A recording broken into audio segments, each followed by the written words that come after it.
The Indian Ocean, a vast expanse of water stretching from the coast of Africa to the shores of Australia, is the world's third-largest ocean. Its immense size and strategic location have made it a pivotal player in global affairs for centuries. More than just a body of water, it's a vital artery for global commerce and energy, a crucial maritime highway that facilitates the movement of goods and resources across the planet. For centuries, its waters have connected Asia, serving as a bridge between diverse cultures and economies. The Indian Ocean has also been a vital link to the Middle East, facilitating the flow of oil and other essential commodities. Africa, with its rich resources and growing economies, has long relied on the Indian Ocean for trade and connectivity. And Europe, too, has benefited from the Indian Ocean's trade routes, accessing valuable goods and resources from the east. This interconnectedness has shaped the fortunes of empires and economies, influencing the rise and fall of nations throughout history. The ocean's currents have carried not only goods but also ideas, cultures, and innovations, fostering a rich tapestry of exchange. Today, its significance has only grown, amplified by the forces of globalization and the increasing demand for resources. It now serves as the main stage for the flow of goods that power our modern world, a critical conduit for the raw materials, manufactured products, and energy resources that sustain our global economy. Adding to its strategic importance, 4 of the world's most critical maritime choke points, vital for international trade: the Strait of Hormuz, a narrow passage through which a significant portion of the world's oil supply flows; Malacca, a strategic waterway connecting the Indian and Pacific Oceans; Bab el-Mandeb, a crucial link between the Indian Ocean and the Red Sea; and the Suez Canal, a man-made marvel that provides a shortcut between Asia and Europe, are all strategically linked to the Indian Ocean, acting as funnels that channel global shipping traffic and influence trade patterns worldwide. Around 80% of the world's seaborne oil trade, the lifeblood of many economies, passes through these routes, highlighting the critical importance of these waterways for global energy security. This makes their security a top priority for every major economy, as disruptions to these shipping lanes could have devastating consequences for global trade and energy supplies. For India, a nation deeply intertwined with the Indian Ocean, the stakes are even higher, given its geographical proximity and economic dependence on these waters. 95% of its trade, encompassing a vast array of goods and commodities, and 80% of its energy imports, crucial for powering its industries and economy, cross these waters, making the Indian Ocean a lifeline for the nation. Beyond its role in trade and energy, the Indian Ocean is also rich in resources, holding immense potential for economic development and resource exploitation. 40% of offshore petroleum production, contributing significantly to global oil supplies, vast reserves of gas, minerals, and fisheries, offering opportunities for resource extraction and economic growth for the nations bordering the ocean. This wealth fuels competition and potential conflict, as nations jostle for access and control over these valuable resources and strategic waterways. This competition manifests in increased naval presence, strategic alliances, and a constant effort to project power and influence in the region. For India and China, 2 of the world's largest and fastest-growing economies, the Indian Ocean is not merely a strategic asset, but a fundamental necessity for their continued growth and prosperity. Nearly half the oil passing through its choke points is destined for their shores, underscoring their dependence on the Indian Ocean for energy security.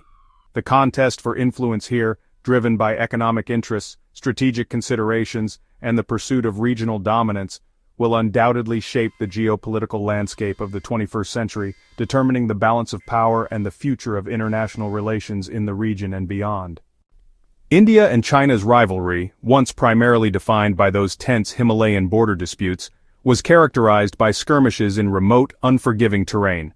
But the dynamics have shifted dramatically. The focal point of this competition has moved southward, now centered on the vast expanse of the Indian Ocean. This vital waterway has become the new arena.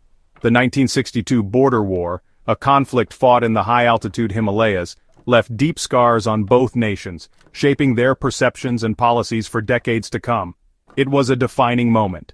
But today, while the land border remains a point of contention, the real contest, the strategic imperative, is undeniably at sea.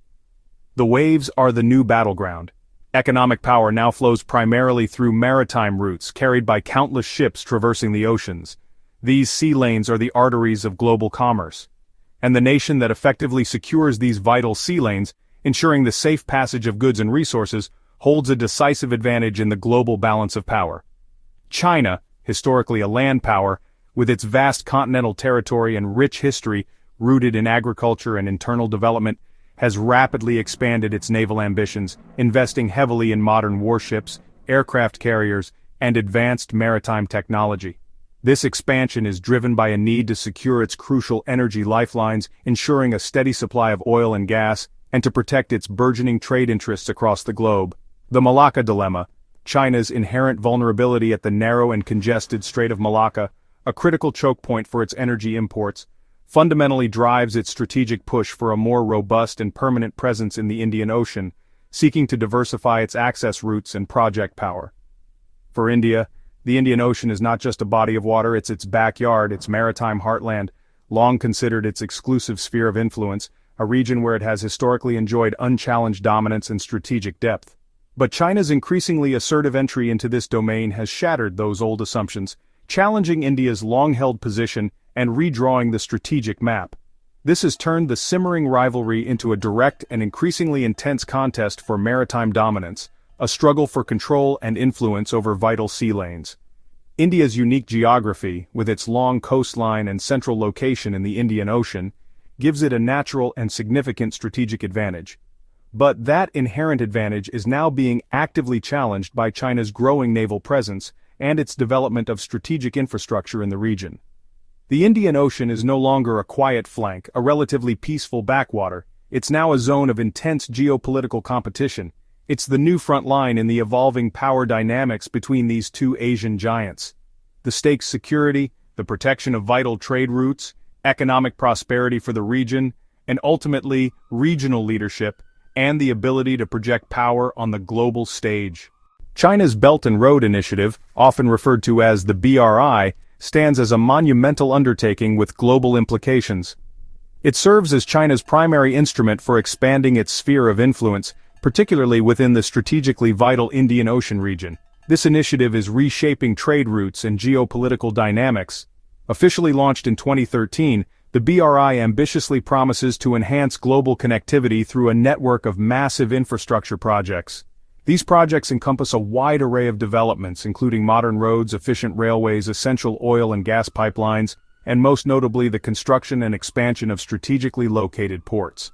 The Maritime Silk Road, a crucial component of the broader BRI framework, has witnessed substantial Chinese investment, with billions of dollars poured into the development of ports such as Gwadar, strategically positioned in Pakistan, Hambantota, located in Sri Lanka, and Kyaukphyu, situated in Myanmar.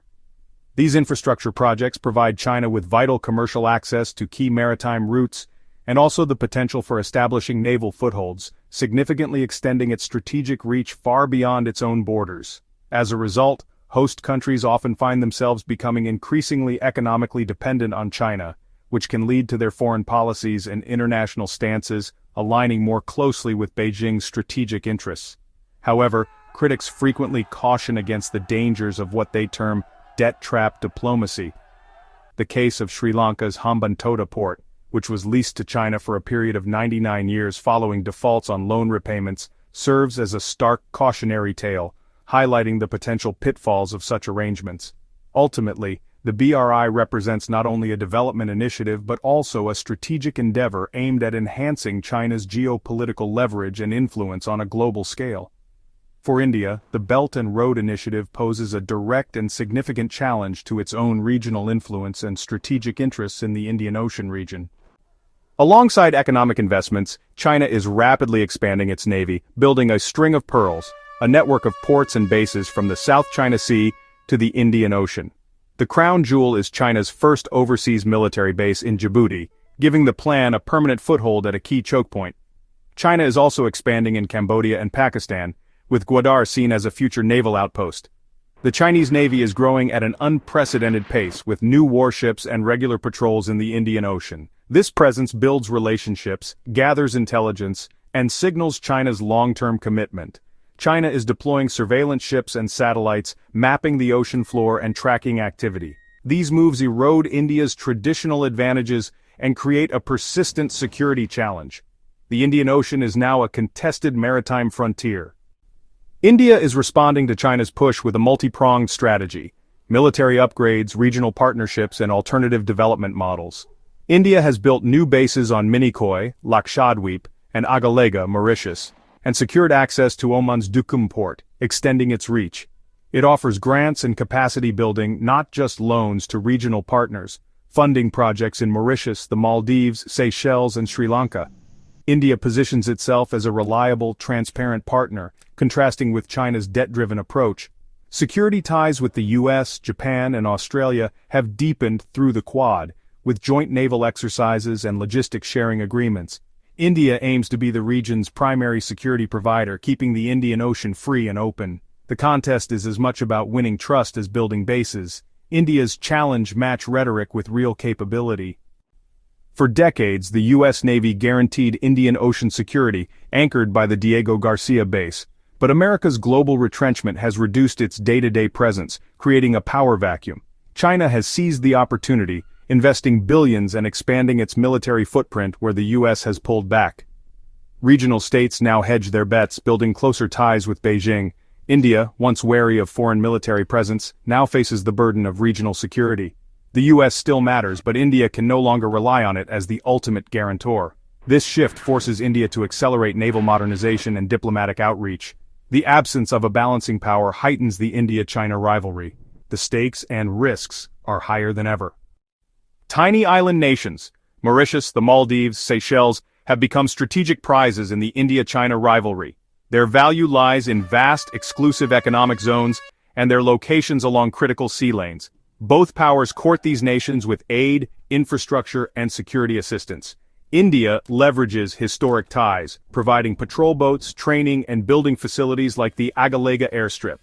China counters with BRI-funded projects, airports, bridges, surveillance networks, creating economic dependencies. The political orientation of these islands can shift with each election, making them swing states in the new great game. Control here means surveillance, influence, and power projection. The battle for the Indian Ocean is fought as much in small capitals as on the high seas. China's advance across the Indian Ocean has hit obstacles: failed projects, local backlash, and accusations of debt-trap diplomacy. The Jinfei Special Economic Zone in Mauritius, once a flagship BRI project, remains largely empty, a symbol of overpromising and under-delivering. Sri Lanka's Hambantota port, handed to China after loan defaults, sparked public anger and made others wary of Chinese financing. These failures have opened space for India to present itself as a more responsible partner. India emphasizes transparency, local jobs, and sustainable terms. Its model is partnership, not dominance. While India can't match China's spending, it leverages its democratic credentials and respect for sovereignty. The contest for influence is about trust, not just money. The India-China rivalry in the Indian Ocean is a long-term contest that will define the region's future.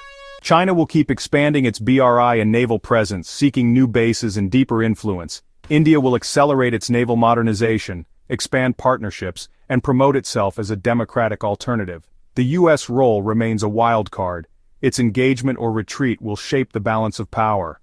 The Indian Ocean could become a zone of cooperation or a tense arena of competition. The choices made in New Delhi, Beijing, and Washington will decide its fate. The stakes: security, prosperity, and the shape of the Asian century. The contest is far from over. The world is watching.